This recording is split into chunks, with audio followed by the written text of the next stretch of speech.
Hello guys, we are on the third game in the pawn side Queenside pawn majority, and this game is also open Lopez game. Please do watch my last video, that is the second game on this concept, and this game is also the same opening, but this time the move is changed on the 15th move. So let's see the game. It's e4, e5, knight f3, knight c6. It's a open Ruy Lopez theory. And after all these moves,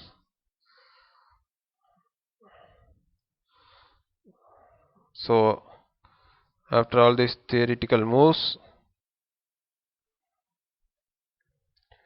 so now in the last game we saw the move knight to b3 and the queens were exchanged. And in this game also the queens will be exchanged, but in a different position. Here white plays queen e2 instead of knight b3, and then now knight fd8, and now knight f3, queen c4, queen takes c4, bishop takes c4, and bishop to e3. Uh, here here also bishop to g5, bishop to g5 can be played. After bishop takes g5, knight takes g5, bishop to d3, and bishop takes d3, rook takes d3, and rook to e2, and rook to d5, which was equally to black's advantage. Okay, so bishop to e3 was played in this game, and now knight e6, bishop e4, bishop d5, bishop takes d5, rook takes d5, now rook e d1, now rook a d8, rook takes d5, rook takes d5. It is already clear that black's pawn majority on the queen side represents a solid advantage, while there is no method at all by which white's kingside majority can come into its own.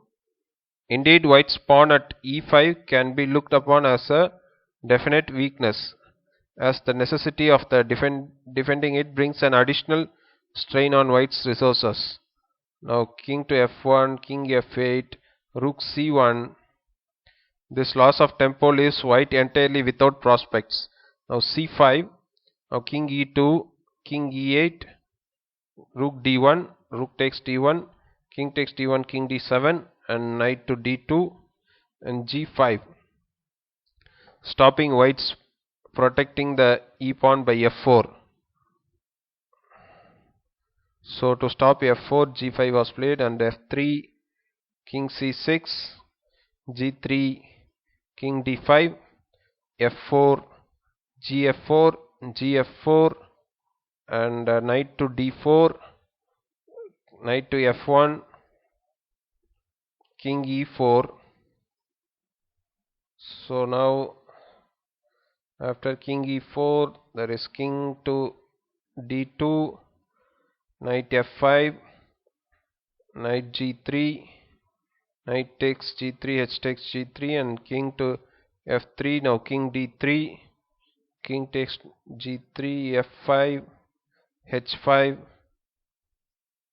bishop to h6, h4, f6, bishop d8, e6,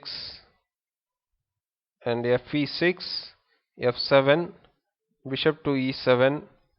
Now f8 queens, and bishop takes f8, bishop takes f8, h3, and now the correct move is bishop d6 check, and king g2, and a3, then h2, and bishop takes h2, and c4 check.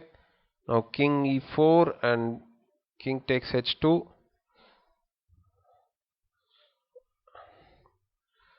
and the game may go like this, this, Even if the king goes here, king f3, king e5.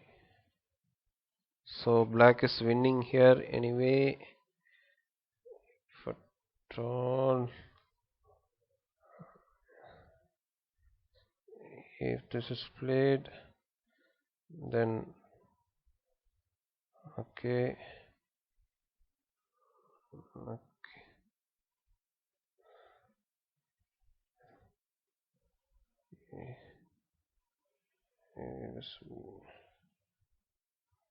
This should come.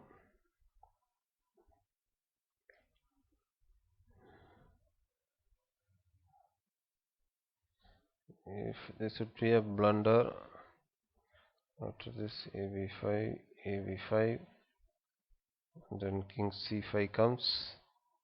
So that would be a blunder to bring the king closer. So here the right move is c3 because it cannot be if it is taken, it's also a blunder. So the right move here is c3. So now this pawn has been taken, and this goes like that. Now if at all king c4, then a5, and a5 stops the king. This move stops the white king, and now the king has to go. King b5, now a3, and the pawn promotes. Now if at all it's too late, so king c4 is a mistake, and here c4 is the correct move, and then a3, c5, and the black queens first. So guys, I hope this game would have been very illustrative. I'll be meeting you in the next game with in the same concept. Thank you all.